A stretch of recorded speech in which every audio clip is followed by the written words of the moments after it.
오늘 우리가 요한복음 7장에 있는 말씀 맨 마지막 7장에서도 맨 마지막에 있는 이 부분을 함께 읽었습니다. 45절에서 52절까지입니다. 이 말씀을 보려면 우리가 7장 전체에 있는 내용을 사실은 조금 알아야 합니다. 먼저 우리가 읽은 부분만 어떻게 시작하는지 잠깐 말씀을 드리겠습니다. 아랫사람들이 대제사장들과 바리새인들에게로 오니 그들이 묻되 어찌하여 잡아오지 아니하였느냐. 굉장히 새로운 어떤 씬이 우리 앞에 펼쳐지는 그러한 장면입니다. 여기서 아랫사람이라고 말하는 것은 이 아랫사람들의 윗사람이 있어야겠죠. 윗사람들은 바로 바리새인들과 대제사장들이었고 그들이 자신들의 아랫사람, 수하에 있는 사람들을 부려서 무엇인가를 시켰습니다. 이 아랫사람들이 누구였냐면 성전에 경비를 쓰는 경비병들이었습니다. 이 성전 경비병들이 바리새인들과 대제사장의 그 명령을 받고 이제 예수를 잡으러 나갔던 것입니다.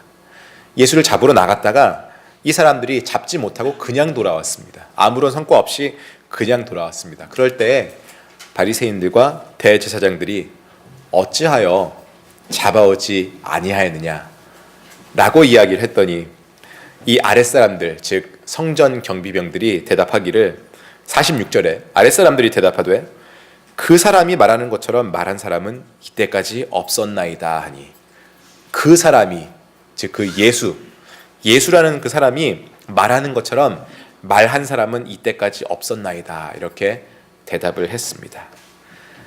자, 어떠한 장면에서 어떠한 내용에서 이러한 막이 오르는 것일까요? 7장 전체를 우리가 한번 쭉 살펴보면 굉장히 긴 그러한 장이기도 합니다. 이제 예수님께서 잡혀가시고 고난을 받으시기 약 6개월 전쯤 되는 그러한 때입니다. 벌써 예수님께서는 그 공생애를 시작하신 지가 시간이 꽤 흘렀기 때문에 사람들도 예수님에 대해서 많이 알고 있었습니다. 그리고 그 사람들 사이에 예수님을 놓고 의견을 달리하는 그러한 사람들이 둘로 나뉘어져 있었습니다. 두 가지 다른 의견으로 나뉘어져 있었다는 것이죠. 하나는 예수님에 대해서 긍정적으로 말하는 사람들, 또 그를 따르는 사람들, 또 자기들이 가지고 있는 성경, 즉 구약에 약속된 선지자 혹은 메시아라고 믿는 사람들이 있었습니다. 그 반면에 예수는 그저 사람들을 선동하고 옳지 않은 길로 인도하는 악한 사람이다, 이렇게 부정적으로 말하는 무리들도 있었습니다. 서로 다른 의견이 7장 전체에 걸쳐서 이 양쪽으로 나뉘어진 것을 우리가 볼 수 있습니다. 한번 보시면 12절에 한번 보실까요? 12절에 보면 예수에 대하여 무리 중에서 수군거림이 많아 어떤 사람은 좋은 사람이라 하며 어떤 사람은 아니라 무리를 미혹한다 하나. 또 30절에 한번 보실까요? 30절에 보시면 30절과 31절 그들이 예수를 잡고자 하나 손을 대는 자는 없으니 이는 그의 때가 아직 이르지 아니하였음이로라. 무리 중에 많은 사람이 예수를 믿고 말하되 그리스도께서 오실지라도 그 행하실 표적이 이 사람이 행한 것보다 더 많으랴 하니, 이렇게 예수님에 대해서 긍정적인 의견을 내는 사람도 있었고, 40절과 41절을 또 보시면 이 말씀을 들은 무리 중에서 어떤 사람은 이 사람이 참으로 그 선지자라 하며 어떤 사람은 그리스도라 하며 어떤 이들은 그리스도가 어찌 갈릴리에서 나오겠느냐 이렇게 말한 사람도 있습니다. 43절로 가면 예수로 말미암아 무리 중에서 쟁론이 되니, 이렇게 예수님에 대한 의견이 양쪽으로 나뉘어져 있었습니다. 그러한 가운데 31절을 한번 보시길 바랍니다. 31절 다시 한번 보시면 무리 중에 많은 사람이 예수를 믿고 말하되 그리스도께서 오실지라도 그 행하실 표적이 이 사람이 행한 것보다 더 많으랴. 예수님을 보고 이 사람보다 더 많은 그 기적을 행할 수 있는 그런 그리스도가 또 있겠냐, 이 사람이 맞는 것 같다라는 그런 사람들의 수군거림이 있었습니다. 그랬더니 32절에 예수에 대하여 무리가 수군거리는 것이 바리새인들에게 들린지라 대제사장들과 바리새인들이 그를 잡으려고 아랫사람들을 보내니, 이제 이 사람들이 여러 가지 의견을 갖고 두 가지의 의견을 갖고 수군거리는 그 말소리가 바리새인들에게도 들렸습니다.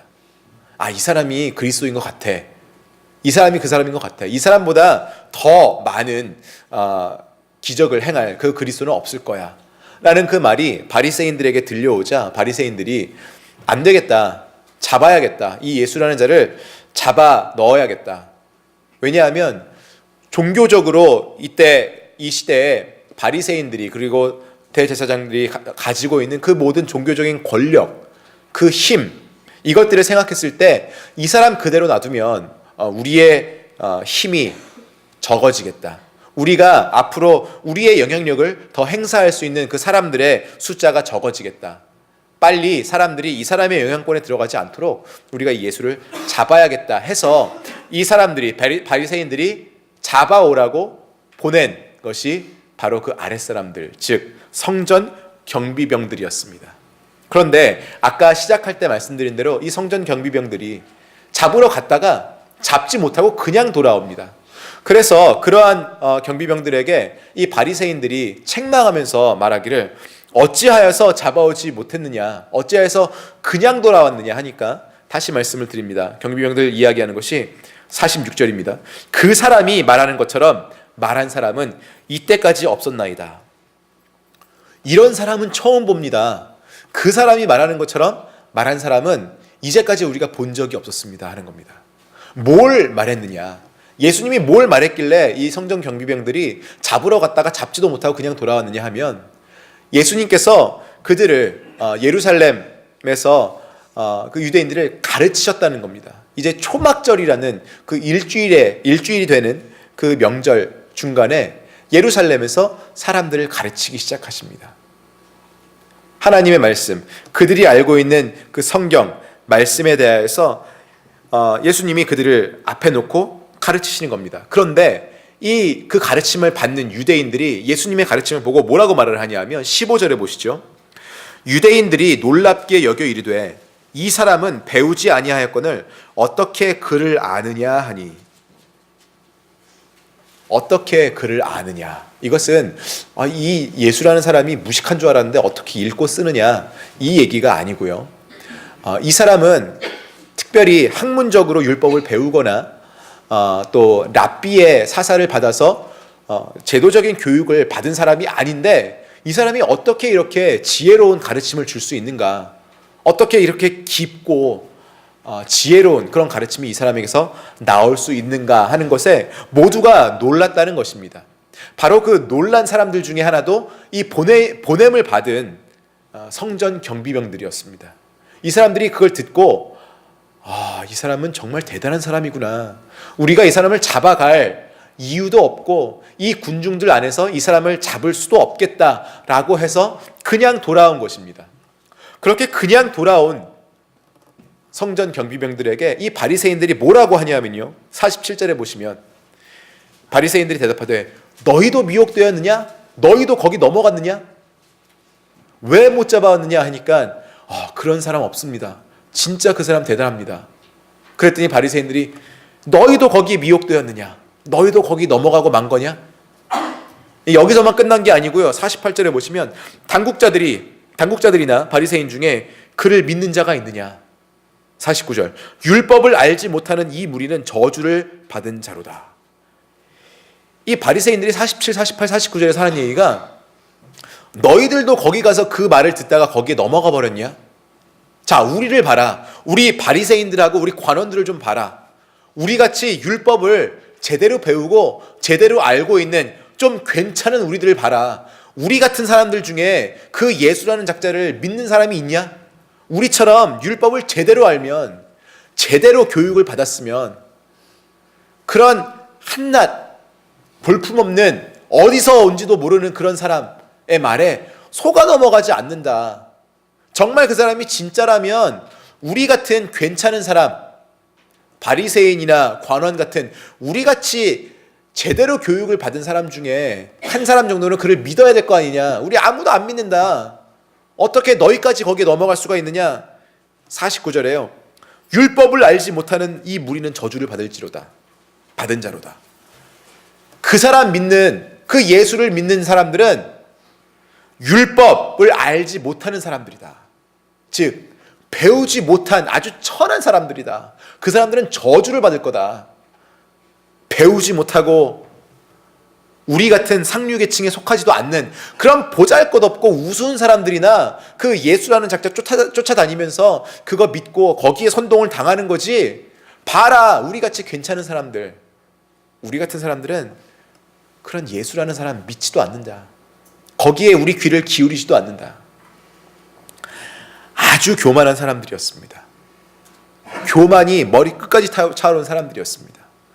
자기들이 가장 위에 있다고, 우리들이 율법을 좀 배웠다고 자신들과 같은 교육의 테두리 안에 있는 사람이 아니면 모두가 다 천한 사람들이고 못 배운 사람들이고 별 볼 일 없는 사람들이라고.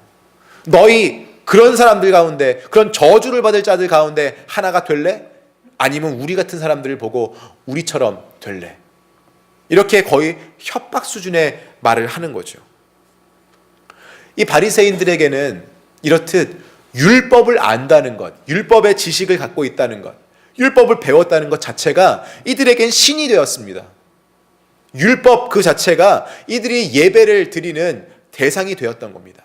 우리는 율법 안다, 우리는 좀 배웠다, 그러므로 우리는 지식층이다 이거예요. 나머지 저 못 배운 예수에게서 말을 듣고 거기 쫓아다니는 사람들 천민들이다. 사람들이 15절처럼 예수님이 가르치실 때 어디서 이 사람은 배우지도 못했을 텐데 이렇게 지혜로운 가르침이 나오냐 했었을 때는 그 이유가 있었습니다. 이 당시에 누군가가 율법을 가르칠 때는 자기들의 자기들이 사사받은 그 스승들의 이름을 대면서 랍비 누구누구는 이야기하되 말하되 말씀하시되 이렇게 말씀하셨다라는 그런 코테이션을 대면서 계속 가르치는 것이 관습이었습니다. 그래서 어떠한 랍비든 어떠한 선생이든 사람들을 대상으로 이 율법을 가르치고 해석하며 풀어낼 때 자기가 누구에게서 배웠고 어느 학파에서 이것을 배워서 지금 알려주는지를 대고 하는 것이 그들의 관습이었던 겁니다. 그런데 예수님은 그렇게 하지 않으셨습니다. 예수님께서 특별히 배운 그러한 선생이 따로 있지 않았기 때문에 그렇습니다. 하나님께서 하나님의 아들이신 예수님께 그 지혜를, 그 율법에 대한 지혜를 직접 주셨기 때문에 예수님은 어느 랍비가 이렇게 말씀하셨다라는 그 코테이션을 하실 필요가 없었고 할 수도 없었던 것입니다. 그러나 그 듣는 사람들이 그 가르침을 받기에 와, 이것은 어느 누구의 가르침보다도 더 훌륭하고 더 지혜가 있다, 더 깊다. 이제까지 우리가 이 율법을, 말씀을 배워온 그 누구보다도 그 깊이가, 가르침의 깊이가 더 너무너무 깊다. 우리가 알고 있는 그 말씀에 대한 그 갈증을 이 사람이 진실로 풀어주는구나라고 느꼈던 것입니다. 그런 예수님을 보면서 이 바리새인들이 생각하기에 어디서 온지도 모르는, 그 배경도 모르는 그런 사람, 율법을 배우지도 못했을 그런 사람에게 너희가 혹하여서 쫓아다니는 건 말이 안 된다. 그 사람도 천한 사람이고 그 사람을 쫓아다니는 너희들도 천한 사람이다. 이렇게 말하는 겁니다. 예수님과 바리새인들, 그들 중에 무엇이 그렇게 달랐길래 이 예수님을 잡으러 갔던 성전 경비병들조차도 이런 사람은 처음 봅니다 라면서 놀라면서 왔을까요? 조금 전 말씀드린 대로 율법을 대하는 태도입니다. 율법을 대하는 태도. 바리새인들에게는 이 율법 그 자체가 신이었습니다. 그것을 알면 상류계층에 속하는 것이고, 그것을 알면, 그것에 대한 지식을 가지고 있으면 대단한 사람인 것입니다. 계층을 나누는 기준이 율법을 배웠느냐, 율법을 배우지 못했느냐 하는 겁니다. 그러므로 율법 자체가 그들 삶에서 가장 중요한 기준, 잣대가 되어 있었던 것입니다. 그리고서 그들이 예수님을 공격할 때 쓰는 것이 율법을 알지도 못하고 율법을 어긴다라는 그 이야기를 했던 것입니다. 21절에 한번 보실까요? 21절에 보시면 예수님께서 하시는 말씀이 이렇게 나와 있습니다. 예수께서 대답하여 이르시되 내가 한 가지 일을 행하매 너희가 다 이로 말미암아 이상히 여기도다. 예수님께서 말씀하시되 내가 한 가지 일을 했는데 그것을 가지고 너희들 모두가 다 이상하게 여기고 내가 율법을 어겼다고 이야기하고 바리새인들이 나를 공격한다라고 이야기하시는 겁니다. 자, 바리새인들이 예수님을 율법을 어겼다고 공격했던 것 중에 가장 대표적인 거 하나가 여기 나옵니다. 21절에 예수님께서 내가 한 가지 일을 행했다고 하신 그 한 가지 일이 뭐냐면, 지지난주에 제가 말씀드렸던 그 베데스다 연못에서 38년 된 병자를 고치신 그 일을 말하는 것입니다. 기억하세요?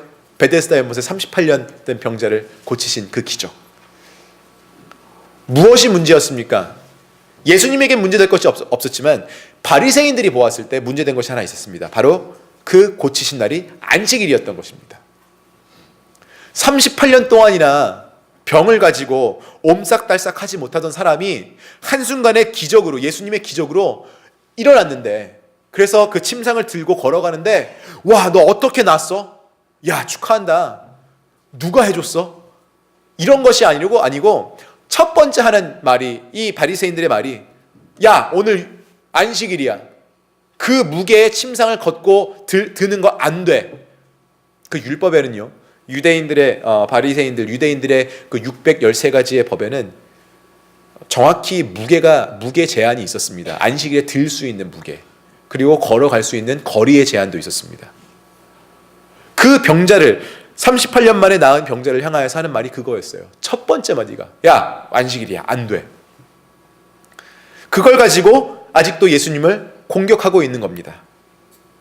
자, 그 율법, 내가 어겼다고 나를 공격하는 그 율법에 대해서 우리 한번 이야기해보자 라고 예수님께서 계속 이야기하십니다. 22절에 보실까요? 모세가 너희에게 할례를 행했으니, 괄호 건너뛰고요, 그러므로 너희가 안식일에도 사람에게 할례를 행하느니라. 23절, 모세의 율법을 범하지 아니하려고 사람이 안식일에도 할례를 받는 일이 있거든. 내가 안식일에 사람의 전신을 건전하게 한 것으로 너희가 내게 노여워하느냐? 이게 뭐냐면요, 이 유대인들의 율법 안에는 사내 아이들이 난지 8일 만에 할례를 베풀어야 하는 율법이 있었습니다. 그런데 난지 8일 만에 반드시 했어야 되는데, 그 8일이 공교롭게 안식일과 겹치더라도 할례는 행하겠다는 겁니다. 안식일에도 할례는 행했다는 거예요. 예수님께서 지금 여기서 하시는 말씀이, 지금 너희가 그 사내 아이의 몸의 한 부분에 약속의 언약의 백성으로서 한 마크를 남기는 것, 그것도 안식일에 하면서 내가 이 38년 동안 아주 고통스럽게 살아왔던 그 사람의 전신을, 몸과 마음을 다 건강하게 하고 그 사람으로 인하여서 새로운 삶을 살게 해주는 이 일이 안식일에 부당하다고 하는 거냐? 너희도 할례를 행하지 않냐? 할례보다 이 사람이 새로운 삶을 살게 되는 이 일이 더 중요하고 더 기쁘고 더 축하할 만한 그런 일이 아니냐? 예수님께서 하시는 말씀, 바로 그것은 안식일에 대해서 너희들이 제대로 알고 있는 것이냐 하고 있는 거죠.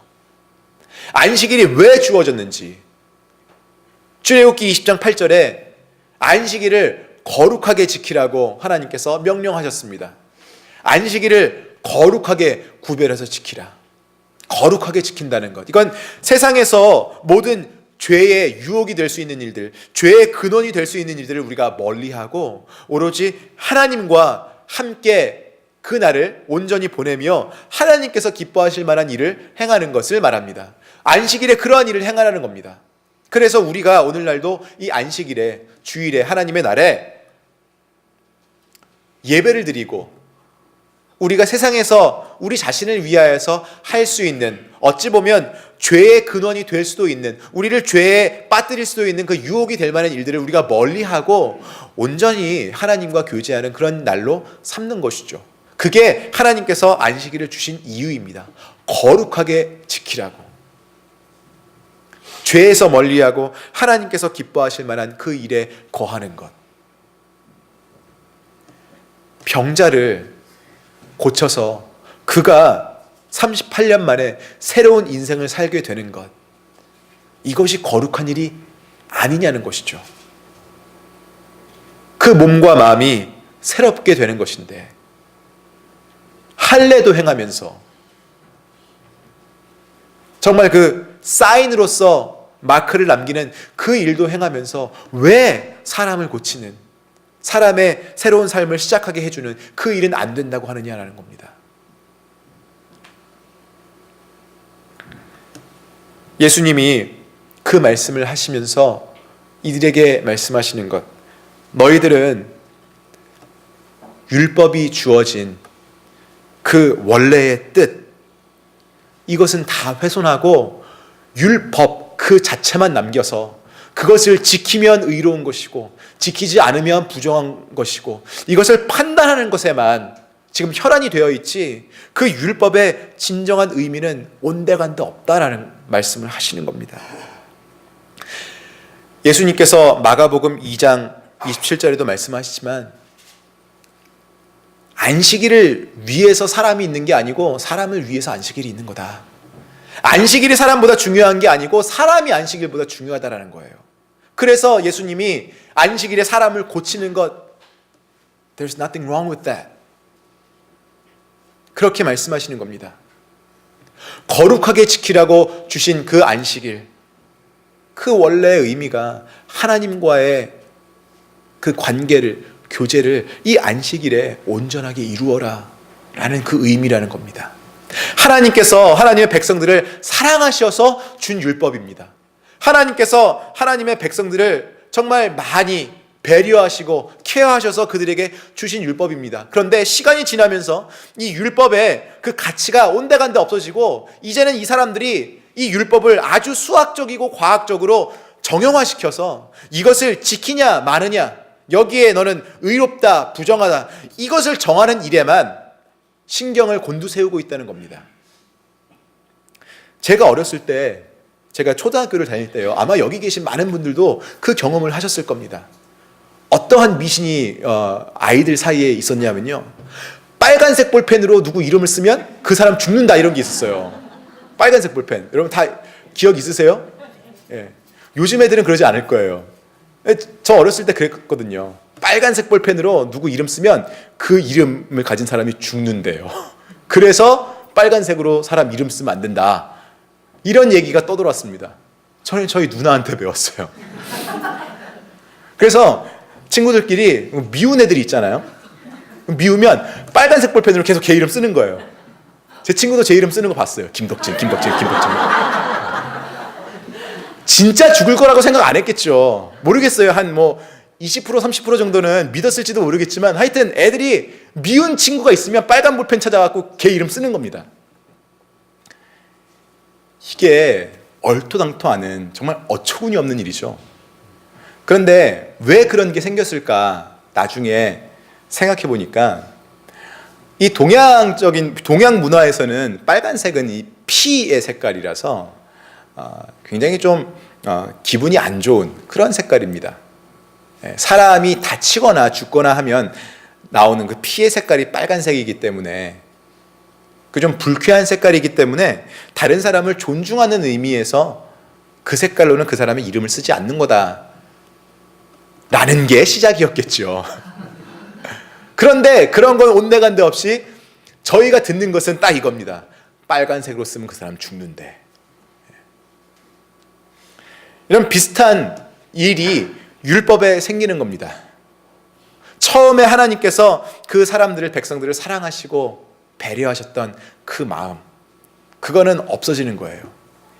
이제 이 사람들이 613가지로 정리하여서 거기에 있는 아주 수학적이고 아주 과학적인 그 데이터에 벗어나면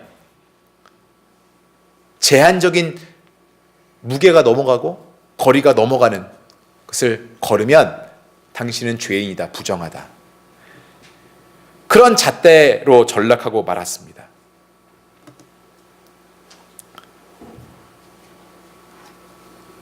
율법, 그렇게만 배우던 사람들이 예수님께서 가르치는 율법을 배우면서 뭔가 다른 것을 느꼈던 겁니다. 무엇을 느꼈는지 한번 보실까요? 16절을 한번 보시죠.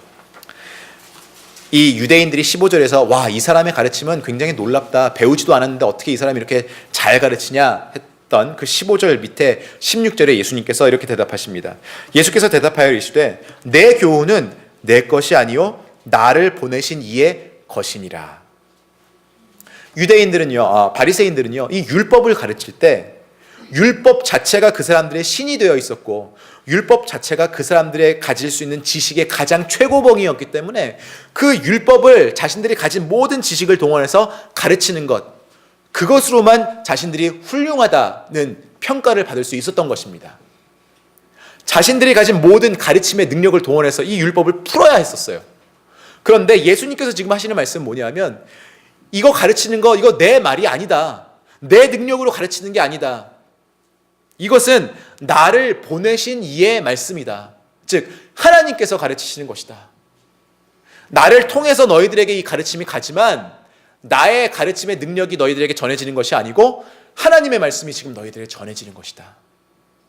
다시 말하면 바리새인들은 그 율법까지만 가르쳤어요. 그 율법이 최고고 그 율법이 최고봉이고 율법을 많이 알면 그 지식을 갖고 있으면 그들이 상류 계층이 되고 나머지는 천민인데 반해서 율법을 아는 사람들은 하이 클래스가 되는 그러한 지식만으로 율법을 가르쳤다는 겁니다. 그런데 예수님께서는 율법에서 끝내지 않으셨어요. 율법을 가르치심으로 인해서 이 사람들이 율법을 통하여서 하나님을 알게 하셨습니다.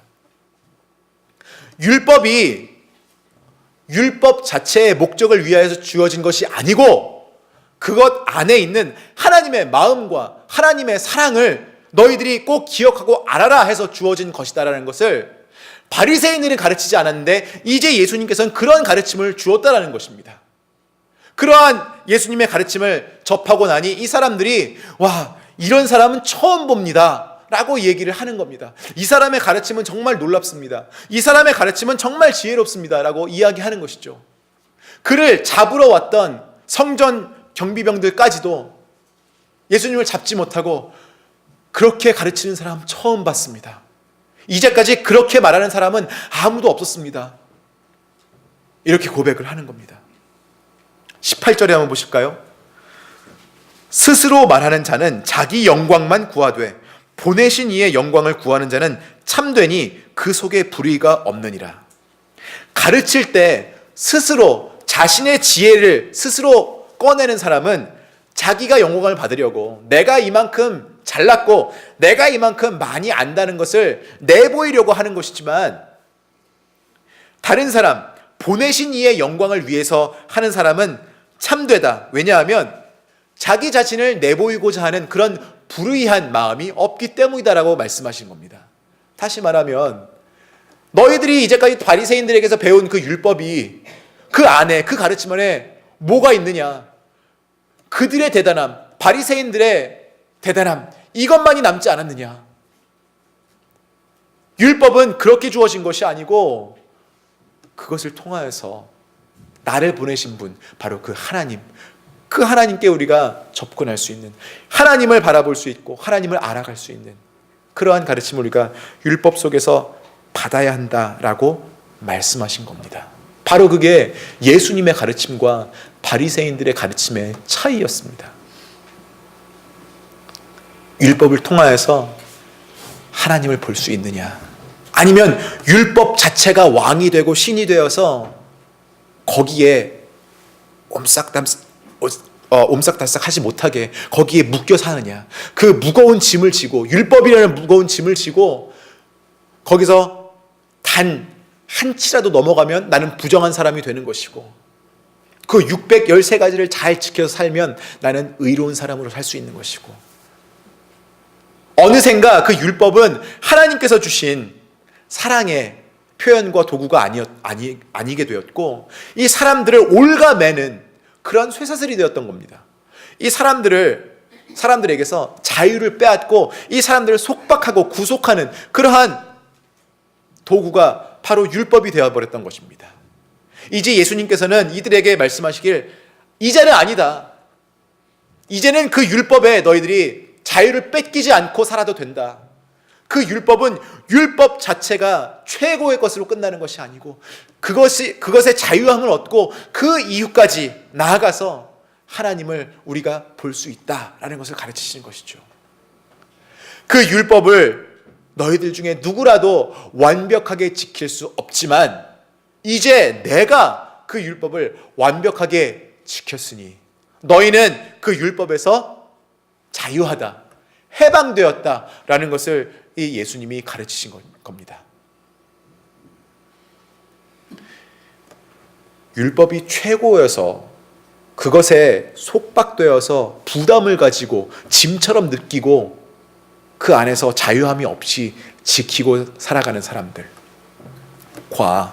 그리고 이제는 율법에서 자유하여져서 나 대신 나의 구세주가 이 율법을 대신 다 완벽하게 지켰기 때문에 내가 감사함으로 그 구세주에게 감사하고 그 구세주에게 영광 돌리고 나타내기 원하는 마음으로 이 일을 행하는 사람들, 여러분, 어느 쪽의 삶이 하나님의 자녀로서 더 열매가 많겠습니까?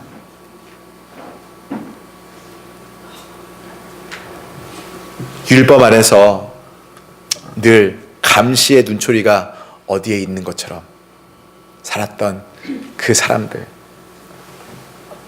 이제 그들이 더 이상 율법 밑에 그렇게 묶여있지 않아도 되는구나 라는 것을 느낀 것입니다.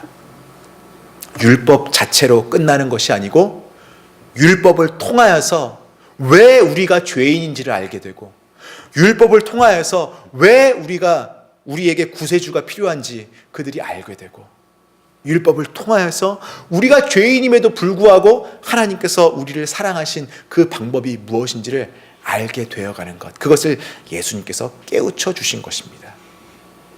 여러분, 예수님을 그러므로 믿고 구원을 받은 자들, 그들은 율법을 지켜서 구원을 받는 게 아닙니다.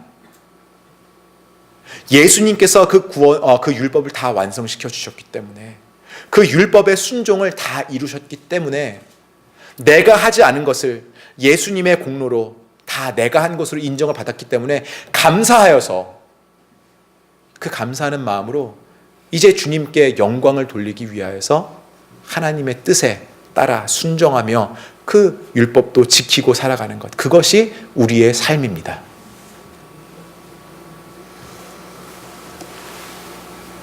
우리가 삶을 살아가면서 성경에서 배우는 그 말씀들, 율법에 해당하는 그 말씀들, 그것을 우리가 지키지 못하면 내가 구원받지 못하고, 지켜야 구원받고, 그 구원의 기준 때문에 벌벌 떨면서 지키는 것이 아니지 않습니까? 이미 나에게 구원을 주신 하나님께 감사하여서 그분을 드러내기 위해서 지키는 율법. 칙필레이라는 미국 전역에 흩어져 있는 패스트푸드 레스토랑이 있습니다. 이 치킨, 닭고기 음식을 파는 치킨 샌드위치나 이런 것을 파는 데입니다. 커네리컷에서도 제가 칙필레이를 봤는지 모르겠어요. 커네리컷에 있습니까? 예. 누구는 예스 하시고 누구는 노 하시고, 예. 동네마다 다른 것 같습니다. 칙필레이가 유명한 것이, 특히 우리 입장에서 보면 가서 많이 팔아줘야 되는 게, 기독교인이 기독교 그 가치관에 입각해서 운영해 나가는 그런 회사 중에 대표적인 회사입니다. 그런 회사들이 몇 개가 있는데요, 칙필레이가 대표적입니다. 몇 년 전에 이 회사가 아주 논란의 중심에 섰던 적이 있습니다. 미국 사회 안에서. 무슨 일 때문에 그랬냐 하면, 이 회사의 최고 운영자가 동성애자 결혼 문제에 대하여서 성경적인 가치관을 들고 나와서 옳지 않다라는 그 입장을 공개적으로 표명을 했습니다. 그랬을 때 이 나라에 온 사회의 사람들이 들고 일어났죠. 성차별을 하는 사람이고 사람을 차별하는 그런 기업은 우리가 매출을 올리지 않겠다. 불매운동에 들어갔습니다. 한참 그런 일이 있었습니다. 그리고 논란의 중심에 섰습니다. 여러분, 믿는 사람들로서 동성애 결혼 분명히 우리가 찬성할 수 없습니다. 칙필레이 운영자로서는 자기가 해야 할 말, 자기가 지켜야 할 그 성경의 가치관을 그대로 실천한 것입니다. 모두가 그 회사는 성경의 가치관대로 가는 것을, 운영되어지는 것을 아는 상황에서 거기에 대해서 입 다물고 할 수 없었던 것이죠. 사람들은 들고 일어났고 많이 분노했습니다. 믿지 않는 사람들. 그와 동시에 믿는 사람들은 그 칙필레를 또 많이 옹호해 주기도 했습니다. 그런데 며칠 전에 또 다른 칙필레에 대한 기사를 봤습니다. 알라바마에 있는 한 칙필레 매장에 대한 이야기였습니다. 아무도 예상하지 못한 큰 폭설이 갑자기 많이 내려서 모두가 일찍 문을 닫고, 상점의 문을 닫고 퇴근하는 그때 이 칙필레 매장의 직원들도 다 일찍 문을 닫고 집에 갔다고 합니다. 매장을 떠났다고 합니다. 근데 눈이 너무 많이 와서 자동차가 움직이지 못해서 하이웨이가 거의 주차장처럼 변해서 차를 그냥 하이웨이에 놓고 이 직원들이 다시 칙필레로 돌아왔다는 거예요. 자기 매장으로 돌아왔습니다. 그리고 그 매장 안에 다시 돌아온 직원들과 그 점주가 무엇을 했냐 하면 음식을 만들기 시작했습니다. 자신들이 파는 치킨 샌드위치를 수백 개를 만들었습니다. 그래서 그것을 다시 가지고 밖으로 가지고 나갔어요.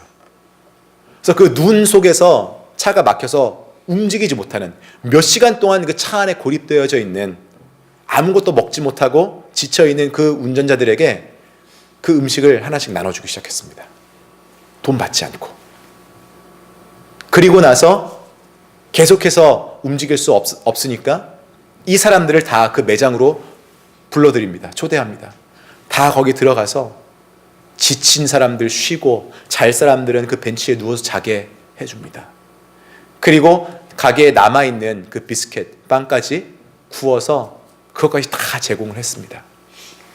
단 페니 1전도 받지 않고 다 제공을 했습니다. 이러한 일들은 이 사회에 별로 알려지지 않습니다, 여러분. 동성애에 반대하는 그 소식은 금방 삽시간에 퍼져나가는데 이러한 일은 알려지지 않습니다. 그렇지만 그 매장의 직원이 한 얘기가 이겁니다.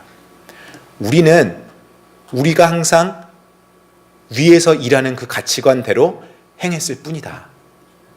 우리가 알고 있는 그 직장의 가치관대로 우리가 행했을 뿐이다. 칙필레이 더 많이 사 먹어야겠어요.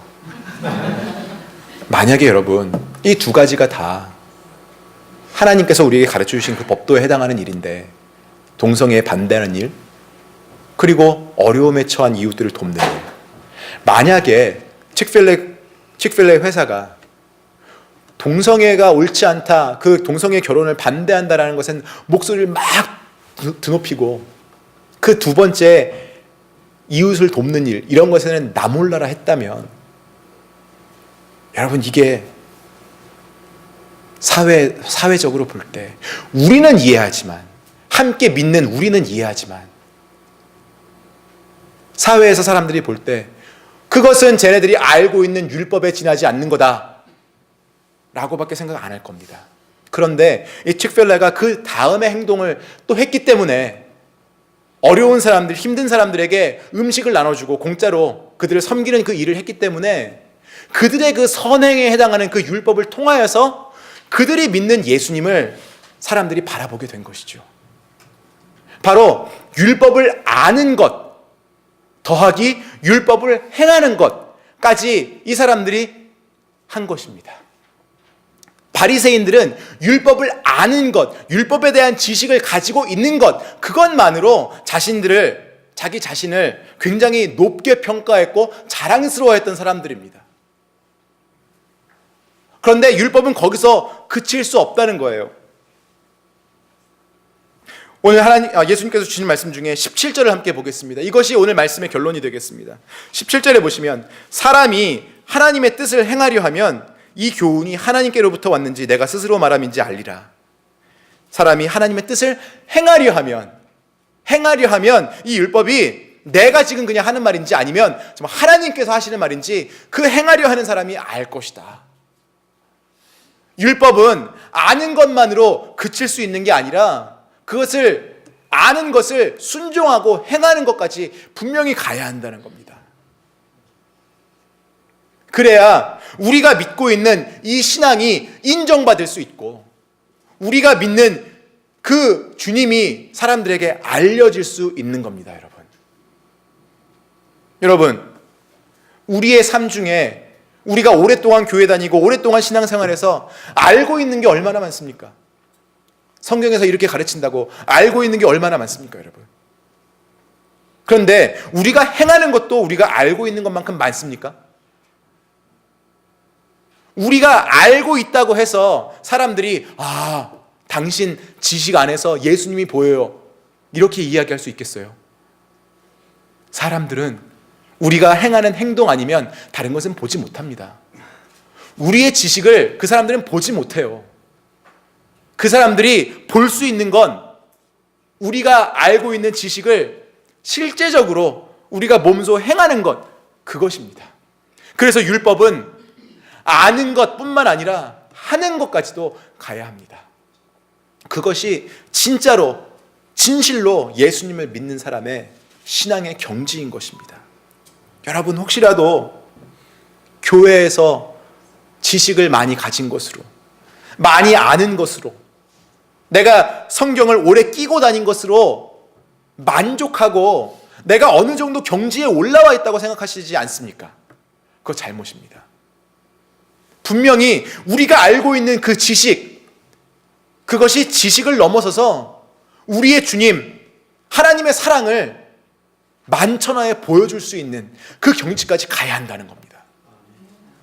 바로 그 일 때문에, 그것을 알려주시기 위해서 예수님께서 오셨고, 우리가 율법에서 막히지 않게, 그 율법이 우리를 가로막고 우리와 하나님 사이를 가로막고 우리의 자유를 빼앗아가는 그 일을 하지 못하도록 하기 위해서 예수님이 오셔서 우리를 그 율법에서 자유하게 하시고 우리가 지키지 못하는 그 율법을 대신 완성하여서 지켜주셨다는 겁니다.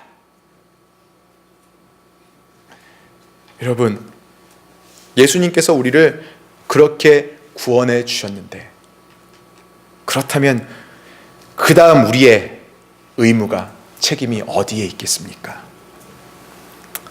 나는 구원받았으니까 괜찮아 라는 것에서 끝난다면 율법을 아는 사람, 알고 끝나는 사람과 다른 점이 뭐가 있어요? 우리가 알고 있는 것을 행하셔야 합니다. 예수님께서 그 일을 위하여 세상에 오시고 우리에게 그 생명을 주셨다는 것 잊지 마시길 바랍니다. 한국에서 교회갱신협의회에서 얼마 전에 설문조사를 했다고 합니다. 한국 사회에서의 교회 신뢰도, 개신교 신뢰도 얼마나 되는지 19.3% 나왔다고 합니다. 20%도 안 돼요. 한국의 3대 종교, 가톨릭, 불교, 개신교 중에 개신교 꼴찌였습니다. 신뢰하지 않는다는 겁니다. 한마디로 우리가 잘 쓰는, 교회 안에서 잘 쓰는 말로 은혜가 되지 않고 덕이 되지 않는다는 겁니다. 사회 안에서. 그 첫 번째 이유가 그 설문조사에서 뭘로 나온지 아세요? 첫 번째 이유가 언행의 불일치예요. 말하는 것과 행동하는 게 다르다는 겁니다. 많은 교회의 잘못, 많은 교역자들의 잘못입니다. 여러분, 언제까지 우리가 사회의 손가락질을 받으며 우리를 위하여서 그 엄청난 일을 하시고 우리를 사랑하신 예수님을 우리와 함께 욕먹게 해야겠습니까? 예수님께서 하신 일은 분명히 그게 아닌데, 율법을 알고 율법을 하면 분명 우리가 사회에서, 이 세상에서 인정받고 예수님을 알릴 수 있는 그 일을 제대로 할 수 있는데, 우리가 서 있는 이 자리, 우리가 달려가고 있는 이 길, 여러분 다시 한번 바라보시고 오늘 새롭게 결단하시길 바랍니다. 기도하겠습니다.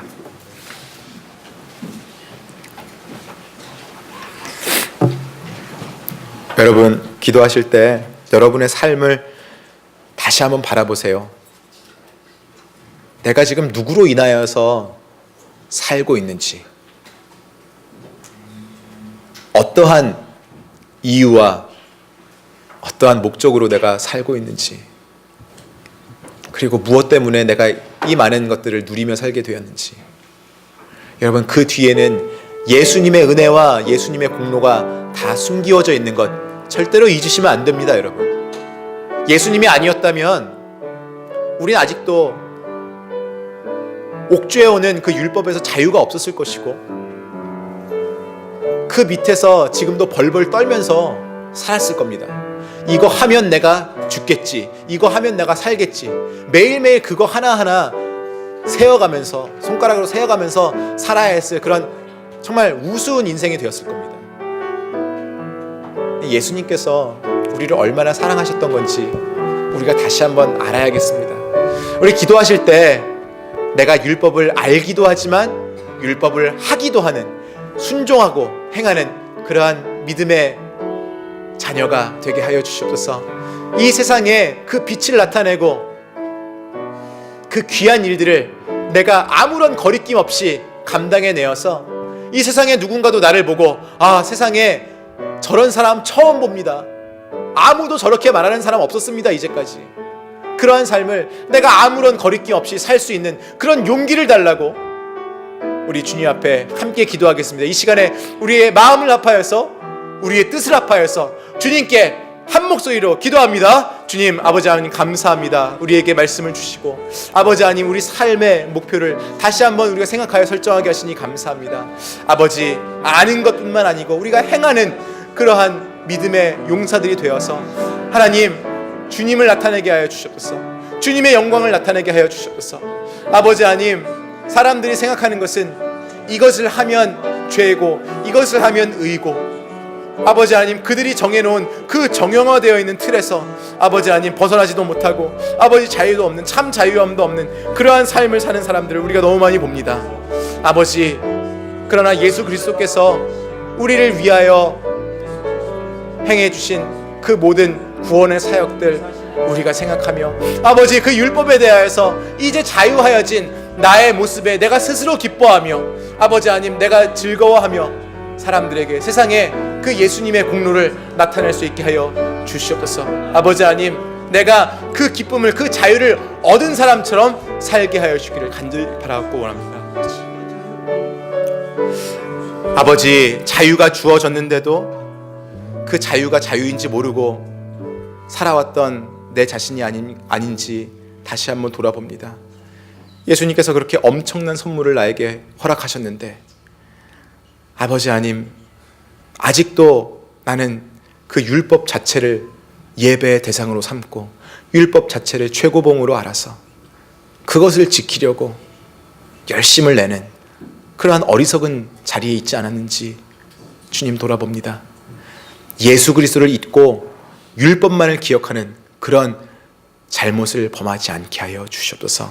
아버지, 자유함을 얻은 우리들의 삶이 얼마나 귀한 것인지 매일매일 알게 하여 주시옵시고, 아버지 하나님, 실수하여도 용서받을 수 있는 그 길이 열린 것에 감사하며 아버지 하나님, 용서받는 그 특권에 감사하는 마음으로 오늘도 주님의 도를, 주님의 길을 지켜나가는 아버지, 우리 기쁜 크리스찬들이 되게 하여 주시옵소서. 감사합니다. 예수님의 이름으로 기도드리옵나이다. 아멘. 우리 이 찬양 함께 하겠습니다. 오직 예수, 다른 이름은 없네. 오직 그 이름만 우리에게 주셨습니다. 우리가 그 이름으로 인하여서 자유를 얻은 것 기억하시면서 같이 부르시기 바랍니다. 오직 예수, 다른 이름은 없네. 주 이름만 우리에게 주셨네. 오직 예수, 오직 예수, 다른 이름 없네. 오 영광과 존귀, 권세와 찬양 받으실 분 오직 주 예수. 오직 예수, 다른 이름은 없네. 오직 예수, 다른 이름은 없네. 주 이름만 우리에게 주셨네. 오직 예수, 오직 예수, 다른 이름 없네. 오 영광과 존귀,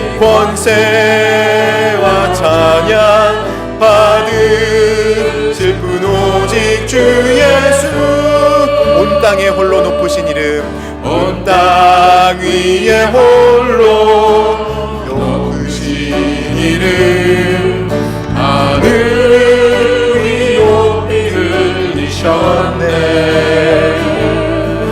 온 땅 위에 홀로 높으신 이름 영광과 존귀와 찬양 드리세 오직 예수 다른 이름은 없네 주 이름만 우리에게 주셨네 오직 예수 다른 이름 없네 오 영광과 존귀 권세와 찬양 받으실 분 오직 주의 온 땅 위에 홀로 높으신 이름 온 땅 위에 홀로 높으신 이름 하늘 위 높이 들리셨네 온 땅 위에 홀로 높으신 이름 영광과 존귀와 찬양 드리세 오직 예수 다른 이름 그 이름만 우리에게 자유함을 주십니다 그 이름만 우리에게 주셨네 오직 예수 다른 이름 없네 오 영광과 존귀 권세와 찬양 받으실 분 오직 주 예수 아버지 하나님 우리가 예수님의 이름에 늘 감격하게 하여 주시옵소서 그 이름이 없었다면 나의 삶이 어땠을까 내가 그 이름을 몰랐다면 지금도 그 율법이라는 틀에 갇혀서 내가 사람들이 하루하루 세어가는 그 의로움과 죄인의 그 경계선에서 오늘도 왔다 갔다 하는 그런 위태로운 삶을 살고 있었을 텐데 예수님이 계셔서 예수님이 나를 사랑하여 주시고 나를 그 율법에서 자유롭게 해주셔서 이제는 내가 그런 것에 얽매이지 아니하고 더 큰 것을 바라보고 살 수 있는 정말 참 사랑이 무엇인지 알고 살아갈 수 있는 특권을 주셔서 너무너무 감사한 그 가운데 나의 삶을 아버지 이끌어 나가게 하여 주시옵소서. 감사합니다. 주 예수님 그 이름을 주신 하나님 그 은혜를 감사합니다. 감사드리며 예수님의 이름으로 기도드리옵나이다.